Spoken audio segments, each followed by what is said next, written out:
નમસ્કાર વિદ્યાર્થી મિત્રો, ધોરણ 10 આપણો 16મો પાઠ ગતિભંગ.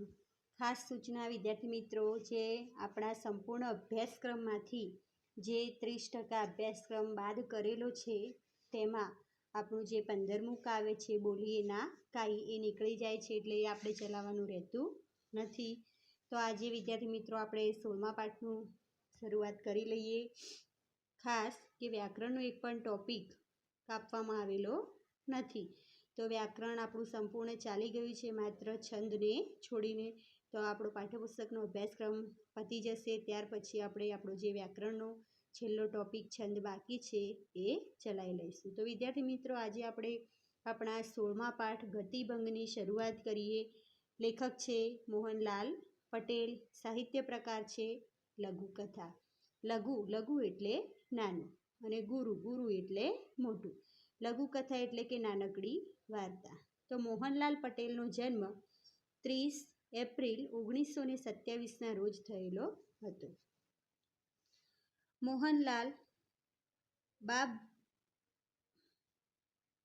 મોહનલાલ ભાઈદાસ પટેલનું વતન ઉત્તર ગુજરાતનું પાટણ છે.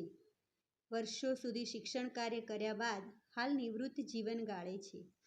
પ્રત્યાલંબન, ઝાકળમાં સૂરજ ઉગે એમની લઘુકથાઓના સંગ્રહો છે.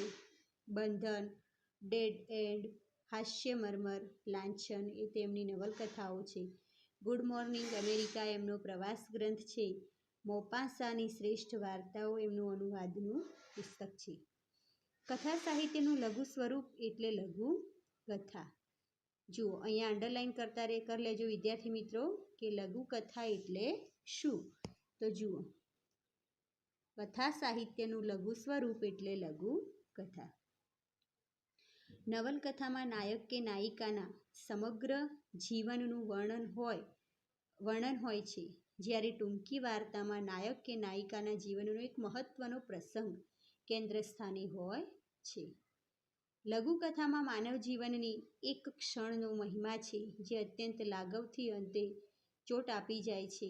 ગતિભંગ લઘુકથાની શરૂઆતમાં ગાડી પકડવા ઉતાવળે પગલે જતા ડુંગર અને એની પત્નીનું ચિત્ર છે. પત્ની વારે વારે પાછળ ફરીને કશુંક શોધી રહી છે. વાર્તા અને કરુણસભર ચોટ છે. માતાને પોતાની પાછળ મૃત્યુ પામેલી દીકરીના પગલાંની છાપ દેખાય છે. અહીં માત્ર ચાલવાની ગતિનો જ ભંગ નથી, પણ પાત્રોના વિચારોની ગતિનો પણ ભંગ થાય છે.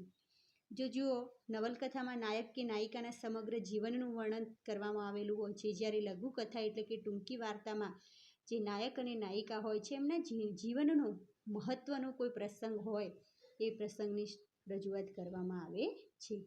સરસ મજાનો વિદ્યાર્થી મિત્રો પાઠ છે કે અહીંયા બંને પાત્રો, જે પતિ પત્ની ડુંગર અને તેની પત્ની હોય છે, એ બંને પાત્રોને ચાલવાની ગતિનો જ ભંગ નહીં, પણ એ બંને પાત્રોના વિચારોની ગતિનો પણ ભંગ થઈ જાય છે. એમના જીવનનો એક મહત્વનો પ્રસંગ અહીંયા આ પાઠ્યપુસ્તકની અંદર, આપણા ગતિભંગ પાઠની અંદર વર્ણવવામાં આવેલો છે. તો જોઈએ વિદ્યાર્થી મિત્રો આપણો પાઠ કે રાજપુર સ્ટેશને ગાડી પકડવા ડુંગર અને એની વહુ ઊભા માર્ગે ઝડપભેર જઈ રહ્યા હતા. પત્નીનો પાછળ આવવાનો અણસાર મોડો પડી જતા ડુંગરે પાછળ જોયું. પત્ની રસ્તા ઉપર નજર ફેરવતી ધીમી પડી રહી હતી. શું ખોળે છે?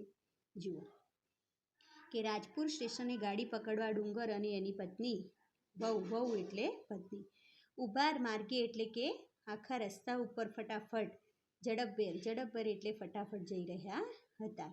પત્નીનો પાછળ આવવાનો અણસાર મોડો પડી જતા ડુંગરે પાછળ જોયું.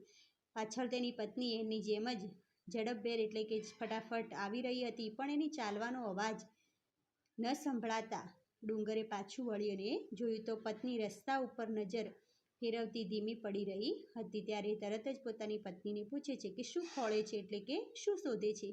કાંઈ નહીં, પત્નીએ જવાબ આપ્યો ને ઝડપથી પગ ઉપાડવા પ્રયત્ન કર્યો. થોડા ડગલા ચાલ્યા પછી વળી એનો વેગ મંદ પડી ગયો. પત્ની જવાબ આપતા શું કહે છે કે કશું. ડુંગરે પ્રશ્ન કર્યો હતો ને કે શું શોધે છે, ત્યારે પત્ની જવાબ આપતા શું કહે છે કે કાંઈ નહીં. પત્નીએ જવાબ આપ્યો અને ઝડપથી ફરીથી એ ફટાફટ ચાલવાનો પ્રયત્ન કરે છે. થોડા ડગલા આગળ ચાલે છે, પણ ફરી એની ચાલવાની ગતિ વેગ, વેગ એટલે ગતિ. મંદ પડી જાય છે એટલે કે ધીમી પડી જાય છે. આમ ગાંડાની માફક અડવડિયા શું ખાય છે? ડુંગર ગુસ્સે થયો, દિવસ આથમવા આવ્યો, આમ કર્યા કરીશ તો રસ્તામાં જ અંધારું થઈ જશે ને કાં તો એના શબ્દો ત્યાં અટકી પડે છે કે આમ ગાંડાની જેમ આડાવાળા ડાફરિયા શું મારે જાય છે? ડુંગર એની પત્ની ઉપર ગુસ્સે થાય છે કે દિવસ આથમવા આવ્યો છે એટલે કે હવે રાત્રિ થવાની તૈયારીમાં છે અને તું આવી રીતે ચાલીશ, આવું કર્યા કરીશ તો રસ્તામાં જ આપણને અંધારું થઈ જશે ને કાં તો આપણે બસ ચૂકી જઈશું. પત્ની થોડા ડગલા આગળ ચાલી ખરી પણ પછી તો એ બેસી પડી કે પોતાનો પતિ એના ઉપર ગુસ્સે થયો એટલે ફરી એણે આગળ ચાલવાનો પ્રયત્ન તો કર્યો પણ એ ત્યાં જ બેસી જાય છે. પાછો ફરીને ડુંગર પાસે આવ્યો. તે આજ ધાર્યું છે શું? ગાડી ચૂકી જઈશું તો નહીં ઘરના કે નહીં ગાંઠના એવી દશા થશે, રાત કાઢીશું ક્યાં? પત્ની કશું જ બોલી નહીં, ભાવાર્થ બનીને તો નજરની પીંછીને ધૂળ ઉપર પસવારી રહી હતી. જોયું અને એ બોલી, શું મને તો કાંઈ દેખાતું નથી? કે ડુંગર પાછો એની પાસે આવે છે અને પત્નીને ફરી ગુસ્સે થઈને શું કહે છે કે તે આજે શું ધાર્યું છે? તે આજે શું નક્કી કરી રાખ્યું છે? જો ગાડી આપણે ચૂકી જઈશું તો ન ઘરના કે ન ઘાટના એટલે કે એકે બાજુના રહીશું નહીં અને આવા સુનસામ રસ્તા ઉપર આપણે રાત્રિ ક્યાં વિતાવીશું? પત્ની કશું બોલી જ નહીં, ભાવાર્થ બનીને એટલે કે કરુણાસભર એનું હૃદય કરુણાસભર જાણે કરુણાભર ચોટ ખાઈ ગયું હોય એવી રીતે દુઃખી થઈ અને એ તો નજરની પીંછીને ધૂળ પર પસવારી રહી હતી. એની નજર પેલી ધૂળ ઉપર ફેરવી રહી હતી અને પતિને શું કહે છે કે જોયું? ત્યારે ડુંગર જવાબ આપતા કહે છે કે શું મને તો કશું દેખાતું નથી. પત્ની આંગળીનો છેડો છેક જમીન પાસે લઈ ગઈ એક ઘાટેલી પગલીની છાપી બતાવી રહી હતી. આપણી બબલીની જ પગલી જાણે, હું તો ક્યારની આ પગલીઓ જોયા જ કરતી આવું છું. એના શબ્દો તે અટકી પડે છે. બરેબર એ જ પગલું. ફરી એના શબ્દો તે અટકી પડે છે. આંગળાની બોર જેવી છાપ અને તે બોલવાનું બંધ કરી નાખે છે.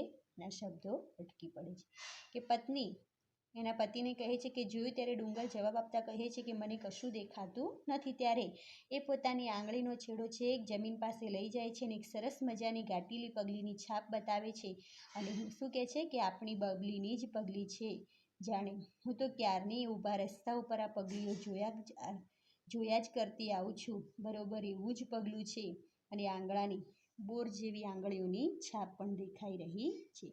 ગાંડી એવા પગલાં તો ગણાય હોય. લે ચાલ, મોડું થશે. બાળકના પગલાંની છાપ જોઈ મૃત સંતાનની સ્મૃતિથી હાલી ઉઠેલી ડગી ગયેલી પત્ની પ્રત્યે સહાનુભૂતિનો બોલ પતિએ કાઢ્યો કે ડુંગર એની પત્નીને શું કહે છે કે ગાંડી આવા રસ્તા ઉપર તો એવી ઘણીએ પગલાંની છાપો હોય.